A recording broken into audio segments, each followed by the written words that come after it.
Another Ryder Cup has come and gone, and this one we may be talking about for a while, and not necessarily for the things that happened on the course. But first, let's congratulate Team Europe on their victory. They have now retained the cup for the third consecutive time. One thing's for sure, these European players, they know how to celebrate. Rory McIlroy said in the presser after the win that all the winning he's been doing this year, well, it's bad for his health. Somehow, I don't think he minds. One of the best examples of the unbridled happiness from Team Europe was the way Thomas Bjorn and Jamie Donaldson entered their winning press conference, with the rookie riding on the back of Bjorn, slapping his backside. Now, there's no denying what the Ryder Cup means to the players regardless of the result, and Rickie Fowler made a big statement at the beginning of the week to make sure everyone at Glen Eagles knew exactly who he was repping. Fowler posted photos of getting USA buzzed into the side of his head, and it was awesome. The typical edgy fun factor that Fowler brings to this game was put on full display with this haircut. So much so, the PGA of America president Ted Bishop followed suit. Now, if you're anything like me, when you saw this haircut, you thought this is a win for the game of golf. We're not just this stuffy game that maybe some people think we are. And if you didn't think like me, well, you'd be this article from the Telegraph.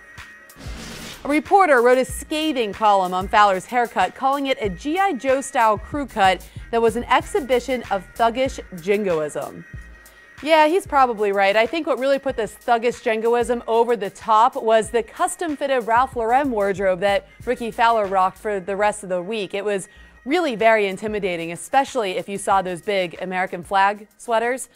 Okay, anyway, moving on. Of course, things did not work out for Team USA as they might have hoped, but what do you do when you come out on the losing end of a Ryder Cup? Well, if you're Rickie Fowler and Bubba Watson, you do this. Hunter Mahan tweeted out this photo of Fowler and Watson in kilts and wigs. Talk about adding insult to injury after the L. And for those American players that did not make the Ryder Cup team this year, well, those hopefuls started looking towards the future. Twitter was abuzz with who should be the next Team USA captain, and our FedEx Cup champion Billy Horschel made his opinion clear, tweeting, "I think Freddie Couples should be the next captain. He has been very successful as a President's Cup captain. I know I don't have a vote. Recommendation." While Brandt Snedeker tweeted out, "Tough to watch. Guys fought hard and proud of them. Hashtag USA. Hashtag Hazeltine 2016.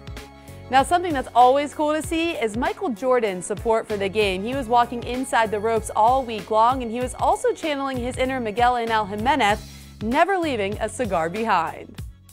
Take a look at this photo of the greatest of all time, and of course, it sparked a meme craze because why wouldn't it? Gotta love the creativity here, but my favorite part was when the mechanic and Jordan were actually photographed together and neither one of them had a cigar in their hands, which actually may make this the most amazing photo of the week. The 40th Ryder Cup is certainly one we will be talking about for quite some time, and I will leave you with the feel-good story of the week. It came from the Champions Tour. Those guys were playing out at Pebble Beach for the Nature Valley First Tee Open with First Tee participants, and let me tell you, these kids, they've got game. We saw countless birdie bombs and hole outs from these impressive young adults, but this one took the cake. Christopher Myers from the 18th fairway holes out for an albatross and the victory at Pebble Beach. Undoubtedly a memory he and his family will hold on to forever. All right, that'll do it for this edition of Trending on Tour. Enjoy the rest of your Monday, and I'll see you next week.